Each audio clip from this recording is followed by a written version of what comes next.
Assalamualaikum warahmatullahi wabarakatuh. Perkenalkan, nama saya Deni Ahmad Isnaini. Saya dari SMK Taruna Mandiri Cimahi, mahasiswa PPG dalam jabatan Angkatan 4 di Universitas Negeri Semarang. Pada kesempatan kali ini saya akan mempersembahkan video praktik pembelajaran dengan mata pelajaran pemeliharaan mesin kendaraan ringan dengan topik mendiagnosis kerusakan daripada sistem pelumasan. Untuk lebih jelasnya bisa disimak melalui video berikut ini. Terima kasih.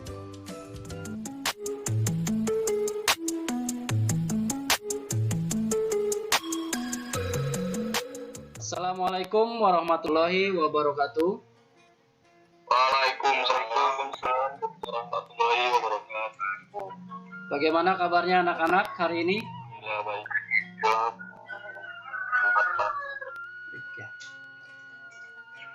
Ya, mudah-mudahan hari ini dalam kondisi baik-baik saja, mengingat kondisi pandemi di kota Cimahi angkanya terus kian bertambah ya. Semoga kalian dalam kondisi yang baik, kemudian kalian harus tetap menjaga imunitas ya, kurangi begadangnya, kemudian makan makanan yang sehat, dan jangan lupa menggunakan masker dan jauhi kerumunan. Baik ya, kita akan coba mulai pembelajaran hari ini. Sebelum pembelajaran dimulai, kita pimpin doa dulu ya. Sebagai KM-nya mana Krisna? Belum mengawali kegiatan belajar mengajar, alangkah baiknya kita berdoa. Berdoa sesuai kepercayaan dan agamanya masing-masing. Berdoa selesai.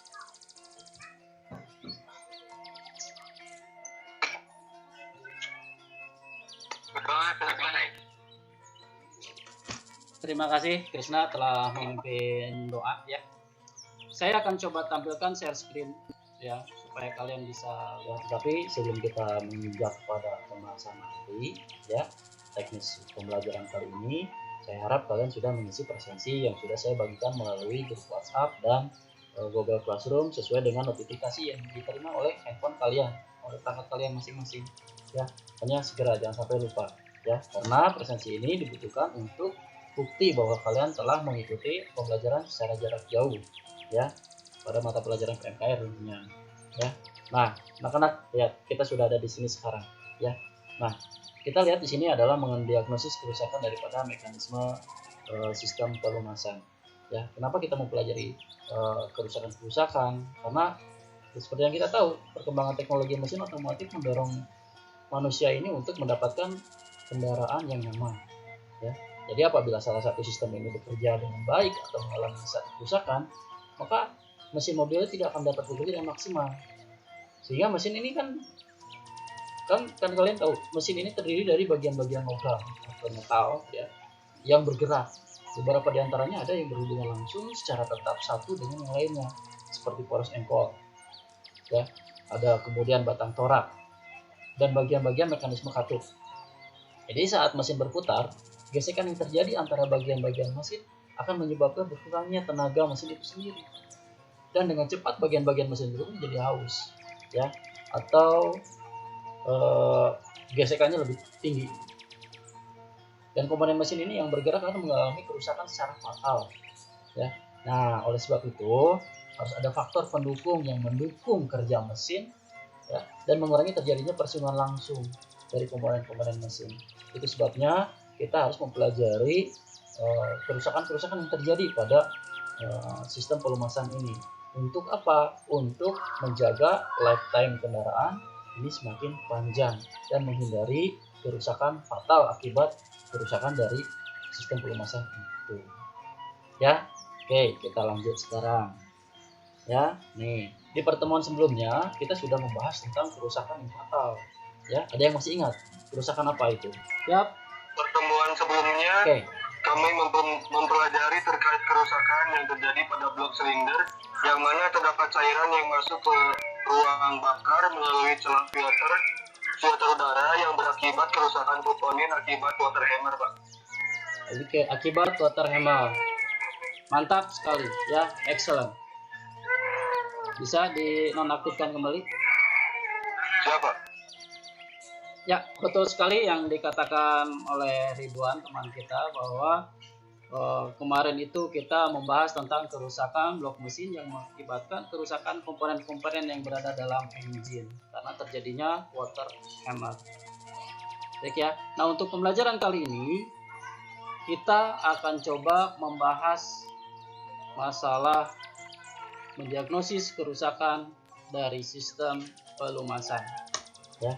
Nah, sehingga untuk tujuan pembelajaran yang akan kita capai hari ini melalui kegiatan pembelajaran menggunakan Google Classroom dengan metode problem based learning, diharapkan siswa dapat mendeteksi letak kerusakan, mendiagnosis kerusakan, serta menyimpulkan akibat kerusakan daripada sistem pelumasan yang tepat tentunya. Sedangkan untuk indikator pencapaian kompetensi yang akan kita munculkan hari ini, ya, saya harap kalian bisa mendeteksi letak kerusakan sistem daripada sistem pelumasan itu sendiri. Ya. Kemudian mendiagnosis minimal 5 penyebab kerusakan sistem pelumasan. Dan yang terakhir ini adalah menyimpulkan kerusakan daripada sistem pelumasan itu sendiri. Ya. Nah, bagaimana kita untuk memunculkan ketiga indikator tersebut supaya kita mencapai tujuan pembelajaran? Maka kalian harus mengikuti alur pembelajaran yang akan kita laksanakan hari ini. Jadi yang pertama adalah pertemuan virtual yang kita lakukan sekarang, yaitu menerima arahan dari guru, ya, kemudian akan ada pembagian kelompok nanti di sini. Ya, jadi setelah ini kalian akan melihat atau menyaksikan share screen yang saya bagikan sama kalian, supaya kalian bisa mengamati video kerusakan sebagai bahan untuk kalian melaksanakan diskusi secara kelompok nantinya. Ya, setelah kalian mengamati video tersebut, ya, kalian nanti akan masuk ke ruangan Google Classroom. Setelah kalian mengamati video kerusakan tadi, kalian nanti akan memasuki Google Classroom sehingga kalian lihat di sana akan menemukan, ya, ada bahan bacaan yang sudah saya berikan, ada bahan bacaan, bahan ajar, kemudian ada LKPD dan ada soal yang harus kalian kerjakan, ya. Nanti pula di sana kalian akan menemukan forum-forum diskusi yang sesuai dengan kelompok yang telah saya sediakan. Ya, sehingga nanti kalian setelah dibagi kelompok akan memasuki ruang kelasnya masing-masing untuk melaksanakan diskusi. Ya, dan kalian nanti bisa saling komentar, bisa saling menanggapi, ya, bisa saling mengkritik, ya. Silakan berdasarkan pengalaman dan berdasarkan literatur yang kalian baca. Ya, nah nanti setelah kalian selesai diskusinya, ya, kalian tuangkan dalam LKPD, tuliskan dalam LKPD, kemudian nanti kalian akan masuk kembali kepada Google Meet dan kalian akan mempresentasikan hasil daripada diskusi yang telah ditulis di LKPD dan kita akan melaksanakan tanya jawab nanti di situ. Ya. Nah, untuk bagian terakhirnya kita akan lakukan evaluasi dari soal-soal yang telah kalian kerjakan dan LKPD yang telah kalian kerjakan. Oke, paham ya? Nah, karena inilah pembagian kelompok yang sudah saya sampaikan tadi, ya. Mohon dicatat, kalau perlu di screen capture sama kalian supaya kalian nanti tidak lupa, ya. Kelas jangan sampai lupa dan jangan sampai kalian nanti salah memasuki kelas diskusi yang sudah saya bagikan, yang sudah saya berikan.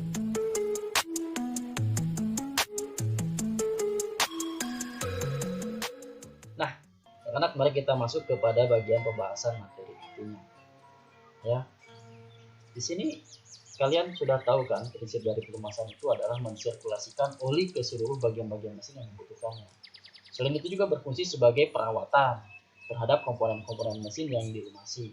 Jadi fungsi dari pelumas ini adalah memberian minyak kepada mesin dengan tujuan untuk mengurangi gesekan, ya, menghindari keausan juga, membuang panas yang timbul, ya, kemudian memberikan perlindungan terhadap timbulnya karat, dan untuk membersihkan permukaan benda yang saling bergesekan karena ini mengandung deterjen juga, ya.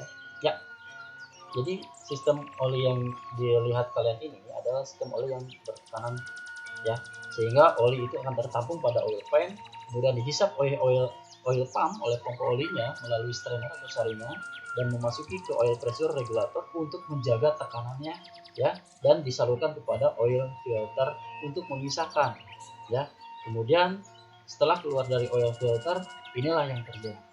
Oli ini atau pelumas ini masuk ke lubang-lubang kecil yang terdapat pada setiap komponen sehingga dia menjadi film, ya, untuk menjaga antara menghindari gesekan yang berlebih terhadap antara komponen satu dengan komponen yang lain, ya.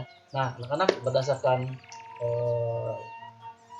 kesepakatan kita untuk hari ini, ya, bahwa pembelajaran kita ini adalah pembelajaran menggunakan program based learning, di mana kalian di sini harus mengamati, kan? Mengamati video kerusakan, kemudian dijadikan sebagai modal kalian untuk melakukan pencarian solusinya. Ya, saya akan menampilkan video permasalahan. Anak-anak, kita sekarang akan memperlihatkan kendala yang terjadi pada dashboard mobil. Ini ketika kunci kontak itu di on kan, ini engine check atau indikator oli ini menyala. Namun setelah engine ini dinyalakan, mesin di starter dan engine menyala, nah si indikator ini masih tetap menyala. Nah, kira-kira apa ini penyebabnya? Itu yang pertama, ya. Nah, ini kejadian yang sudah saya alami sendiri, ya. Ketika saya mengalami kejadian seperti ini, saya langsung melihat indikator oli, ya, dari stick olinya kita lihat, periksa. Kemudian tanpa melakukan pemeriksaan lebih lanjut, saya langsung tertuju pada switch oli.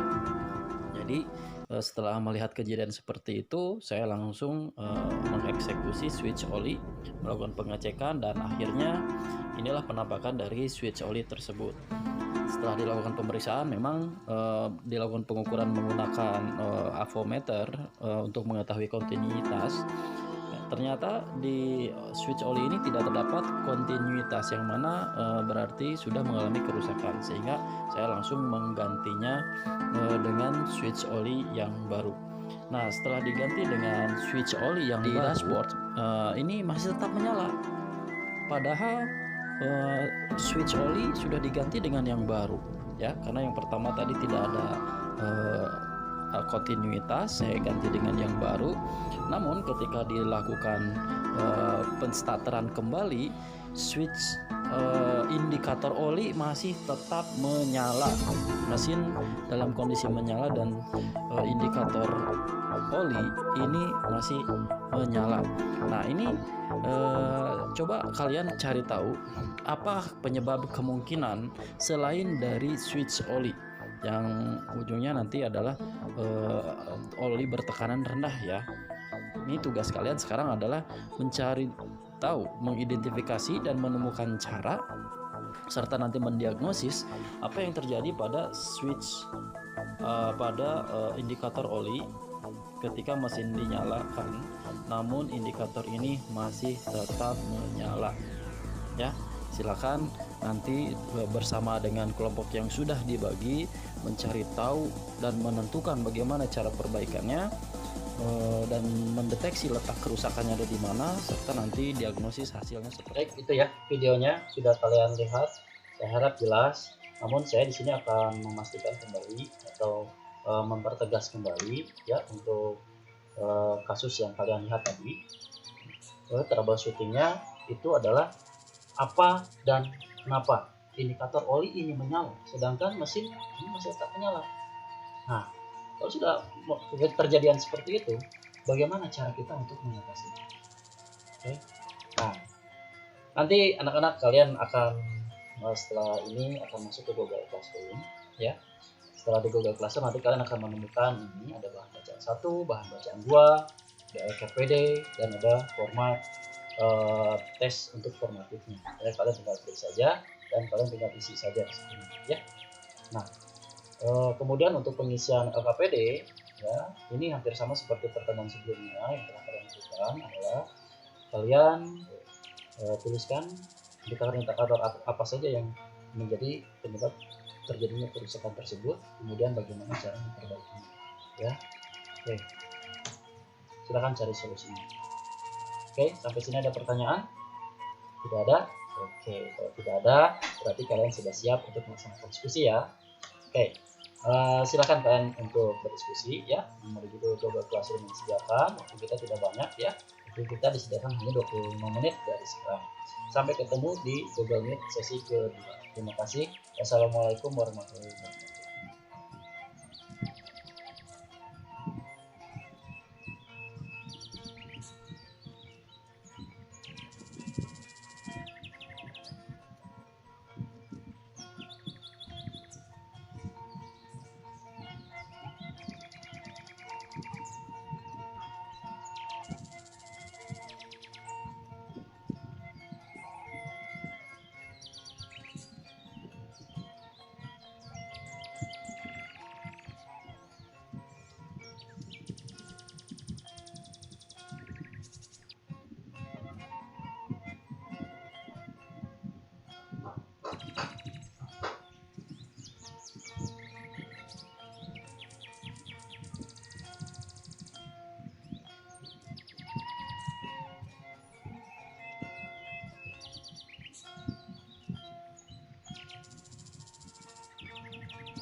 Assalamualaikum warahmatullahi wabarakatuh.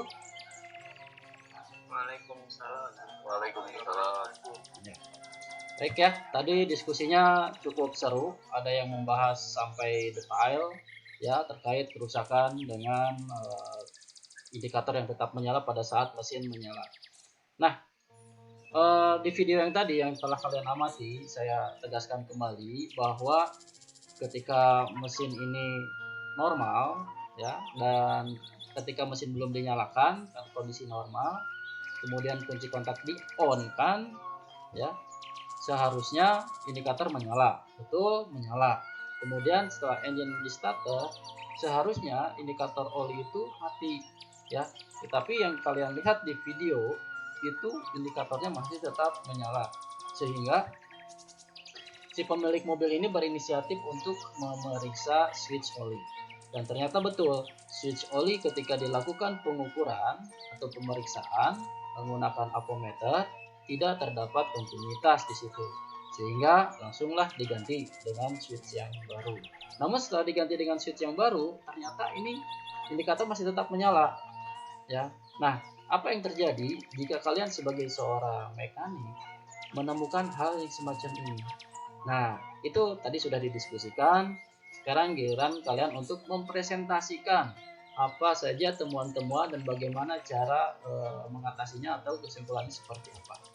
Baik, siapa yang akan mempresentasikan hasil diskusi? Mungkin dari kelompok 1, silakan. Saya Pak. Silakan ya, kelompok 1 yang akan mempresentasikan. Saya akan mempresentasikan hasil diskusi. Ya, silakan.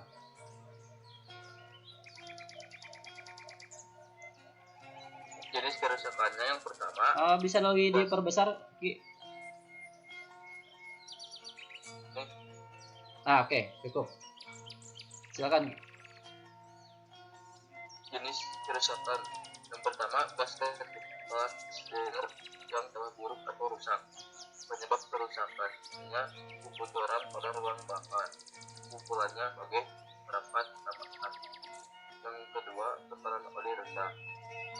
Penyebab kerusakannya pertama, kurangan minyak pelumas. Yang kedua, tekanan minyak pelumas terlalu tinggi sehingga tidak terpisah oleh pompa. Sering terjadi dalam keadaan dingin. Yang ketiga, jaringan minyak pelumas tersumbat dengan kotoran atau geram-geram akibat kerusakan. Kesimpulannya, namakan minyak pelumas sesuai dengan kapasitas tersebut. Yang ketiga, oli keluar dari blok silinder dan silinder head. Penyebab kerusakannya kurang kencangnya baut pengikat blok silinder dan silinder head serta cara pengencangan baut pengikat yang salah. Keadaan teknik yang sudah rusak juga dapat memungkinkan terjadinya kebocoran oli pada blok silinder dan silinder head. Selain itu, dengan ketidakrataan permukaan antara blok silinder dan silinder juga dapat menyebabkan kebocoran oli. Kebocoran oli ini dapat diatasi dengan cara mengencangkan baut pengikat dengan cara prosedur pengencangan yaitu pengencangan cara silang, mengganti packing bila telah mengalami kerusakan. Tetapi jika terjadi ketidakrataan permukaan serba kulit untuk diperbaiki, hanya bias dilakukan pembuatan. Yang keempat, kebocoran terjadi pada saringan oli. Penyebab kerusakannya pasangan saringan oli kurang kencang, sel sudah rusak. Kesimpulannya, mengencangkan baut pengikat saringan oli dan gantilah sel oli yang rusak apabila terjadi kebocoran pada saringan oli. Berapa? Oke, baik ya, cukup lengkap diskusinya, sehingga sudah tertulis di LKPD ya. Mungkin ada yang mau menambahkan atau mengomentari apa yang telah disampaikan oleh pemaparan dari kelompok 1. Siapa yang mau menambahkan? Oke, siap. Krisna, bagaimana tambahannya, Kris? Mungkin saringan minyak pelumas tersumbat karena kotoran atau geram-geram akibat gesekan metal. Cara mengatasinya, saringan oli dapat dibersihkan, tetapi untuk saringan oli dengan tipe kertas dengan cara penyaringan secara langsung seharusnya diganti pada 10.000 km atau 2 kali penggantian oli. Oke, bagus ya. Sekian, Pak. Oke, Jadi 10.000 kilometer atau 2 kali penggantian oli. Memang untuk penggantian oli ini harus disesuaikan dengan kilometernya sehingga tidak terjadi kendala sedemikian. Ya. Oke, ada lagi yang mau menambahkan atau mengomentari? Mungkin seperti itu. Namun di sini juga ada penyebab yang membuat tekanan oli menjadi rendah. Kira-kira apa nih penyebab dari tekanan oli rendah itu? Apa? Oke ya? Pertama, kekurangan minyak pelumas. Oke. Yang kedua, kesalahan minyak pelumas terlalu tinggi sehingga tidak terhisap oleh pompa. Oke. Sering terjadi dalam keadaan dingin. Bagaimana cara untuk mengatasinya, Ki? Kalau misalkan kondisinya kekurangan minyak dalam pelumas, kemudian kekentalan minyak pelumas ini terlalu tinggi. Jadi ini tidak tersisa oleh si pompa ini. Kira-kira bagaimana cara mengatasinya? Cara mengatasinya, yang pertama, tambahkan minyak pelumas sesuai dengan kapasitas mesin. Ya. Yang kedua, ganti oli dengan kekentalan yang sesuai beban dan umur mesin. Oke, berarti mengganti oli ya. Oke. Mungkin ada yang mau kasih komentar kembali?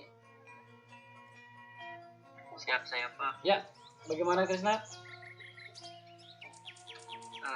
Saat pemasangan roda gigi dan rumah pompa, lupa tidak diberi minyak pelumas terlebih dahulu. Saringan minyak pelumas tersumbat karena kotoran atau gram-gram akibat bisikan metal. Oke. Cara mengatasinya, berikan minyak pelumas saat pemasangan roda gigi dan rumah pompa. Oke. Sekian Pak. Ya betul ya. Jadi kalau misalkan kita akan memasangkan roda gigi, ini harus dikasih pelumas dulu, jangan sampai nanti kita kelupaan. Ya. Oke, bagus sekali ya. Kita lanjut di kelompok 2. Oke, siapa yang perwakilan kelompok 2? Krisna sepertinya ini. Bisa menjelaskan apa yang menjadi hasil diskusi, hasil yang tertulis pada LKPD? Silakan untuk disampaikan. Siapa? Ya, silakan. Yang pertama, masalah yang pertama tercampurnya air dengan minyak pelumas. Ya. Penyebab gangguan yang pertama, packing kepala silinder sobek atau rusak. Cara mengatasinya, ganti packing kepala silinder. Masalah yang kedua, terdapatnya bahan bakar dalam minyak pelumas. Penyebab gangguannya keretakan pada dinding silinder, blok mesin, dan kepala silinder. Cara mengatasinya, ganti dinding silinder, blok mesin, dan kepala silinder. Masalah yang ketiga, suhu mesin terlalu tinggi. Penyebab gangguannya, keausan dinding silinder, torak, dan cincin torak, kesalahan dalam menjalankan mesin, dan penyetelan karburator tidak tepat. Cara mengatasinya, ganti dengan yang baru, setel karburator dengan tepat, dan jalankan kendaraan dengan benar. Masalah yang keempat, oli jenuh. Penyebab gangguannya, yang pertama, kerusakan pada sistem pendingin. Cara mengatasinya, perbaiki sistem pendingin dan atur saat pengisian. Penyebab gangguan yang kedua, karena kotoran yang terlalu banyak dan lamanya waktu pemakaian oli. Cara mengatasinya, ganti oli dengan yang baru. Sekian, Pak. Oke, bagus sekali ya. Jadi memang untuk penggantian oli ini harus rutin dilaksanakan ya. Nah, ada mungkin yang mau disampaikan hasil dari pemaparan yang disampaikan oleh kelompok 2, silakan. Saya Pak. Ya, silakan. Tercampurnya air dengan minyak pelumas jarang terjadi, tapi hal tersebut bisa terjadi dikarenakan adanya air pendingin yang masuk ke dalam ruang kontrol. Masuknya air pendingin ke ruang kontrol disebabkan oleh 1. Keretakan pada dinding silinder, blok mesin atau kepala silinder. Ya. 2. Packing kepala silinder rusak. Saat hal ini terjadi, maka permukaan minyak pelumas dalam ruang kontrol dapat menjadi terlalu tinggi karena perubahan dari minyak pelumas yang kental menjadi encer yang bertambah dengan air. Sedangkan pada batang pengukur minyak pelumas menempel bintik-bintik air yang berwarna keputih-putihan. Cara mengatasi hal tersebut sebagai berikut. Karena dinding silinder, blok mesin, dan kepala silinder yang retak merupakan kerusakan yang berat, maka sebaiknya dilakukan penggantian terhadap komponen tersebut dengan yang baru. Hal ini akan menghabiskan biaya yang sangat mahal untuk memperbaikinya. Untuk packing kepala silinder yang telah rusak dapat dilakukan penggantian dengan yang baru. Bapak. Oke, bagus ya. Jadi kerusakan-kerusakan ini bisa dilihat juga dari packing kepala silinder yang rusak ya, karena kalau packing silinder ini rusak, ini akibatnya akan merembet kepada komponen-komponen yang lainnya ya, termasuk bercampurnya air kepada campuran pelumas ya, apalagi jika kejadiannya sama seperti pertemuan yang kemarin, yaitu ketika cairan ini masuk ke ruangan bakar dan masuk bercampur kepada ruangan bakar dan akhirnya terkompresikan, dan akhirnya malah menjadi merusak komponen engine yang ada di dalamnya gitu. Bagus sekali ya. Nah anak-anak, mungkin kita cukupkan sekian untuk diskusinya, bertanya jawabnya cukup seru.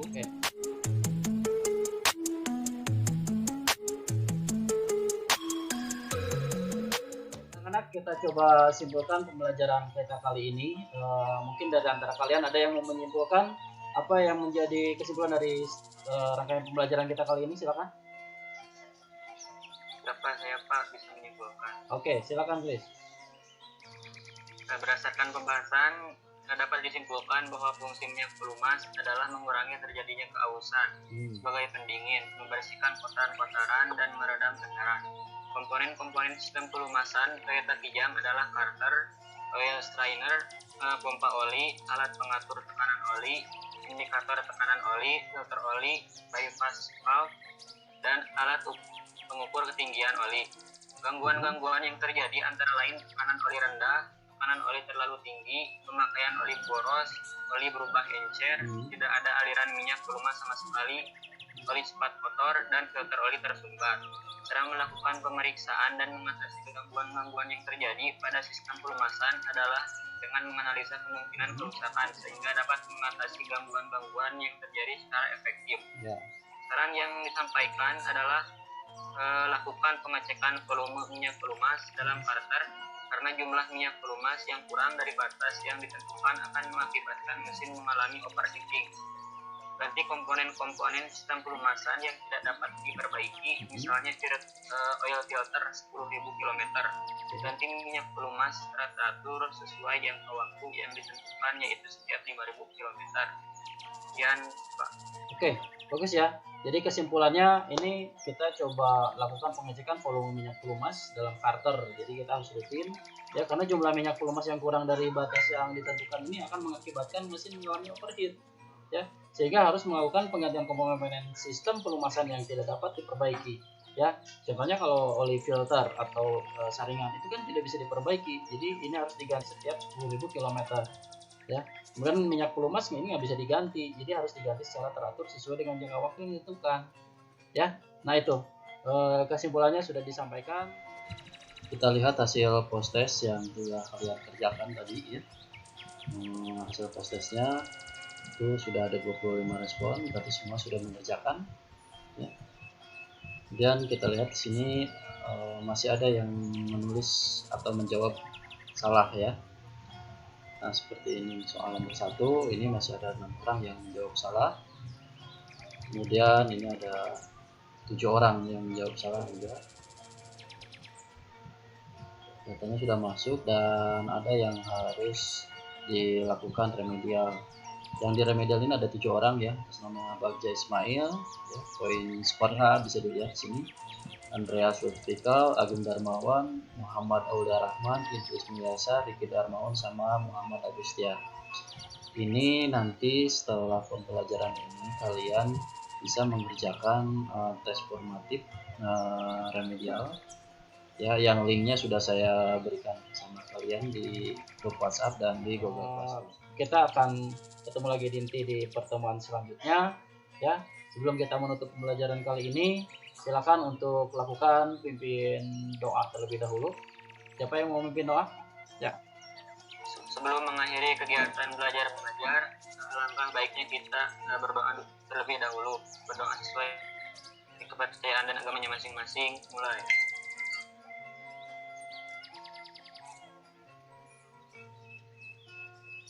Berdoa selesai. Oke. Terima kasih. Oke, kita telah melalui pembelajaran kali ini. Jangan lupa ketika kalian beraktivitas, jauhi kerumunan, menggunakan masker, dan jaga imunitas tubuh kalian supaya kalian bisa terhindar dari paparan COVID-19. Ya, Oke, begitu saja dari saya. Wassalamualaikum warahmatullahi wabarakatuh. Waalaikumsalam. Wow.